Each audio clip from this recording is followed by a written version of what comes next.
So let me see these results you're talking about. Wow, yeah, that can be really scary to think that you might come down with type 2 diabetes. I mean, diabetes can be a really awful disease, especially if you don't know very much about it. You know, just the fact that you're predisposed to them and you have a hereditary factor for it doesn't necessarily mean, though, that you're going to develop it. There are so many different things that you can do to help prevent yourself from developing it.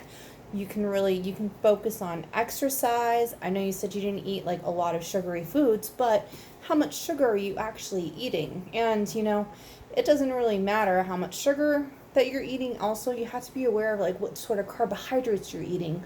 Are you eating complex carbohydrates? Are you eating simple carbs, things that are going to cause your blood sugar to spike and go up and go down and change constantly, which can really, really mess with your pancreas, which is the organ that creates insulin.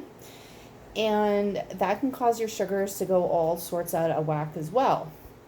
Well, there is a hereditary factor, and unfortunately, hereditary factors, that's something that we can't get around. On the bright side of things, if you only have one or two family members, say like grandma has it and grandpa on the other side has it, your chances aren't as much as, say, your mom has it, your dad has it, your sister has it, and that helps decrease your chances of developing it on the hereditary side. And like I said, on the hereditary side, you can't really do much about it, but you can help prevent yourself from developing it by watching your exercise, like exercising more often. You can, focus on what you're eating, and if you do develop it, it's not necessarily the end of the world.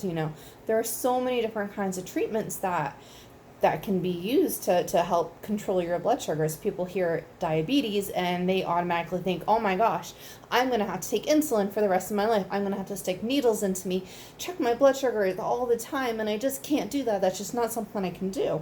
But luckily, I guess if there is a plus side to type 2 diabetes, is you can actually, a lot of people are eligible to take just oral medications, and they don't even need to check their blood sugars.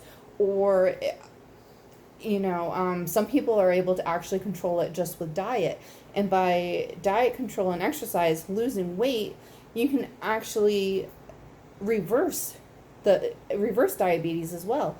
So you don't have to necessarily take shots and everything, and even if you do need to take shots, it's something that you're going to get used to. Everybody gets used to it because it's something that you have to do.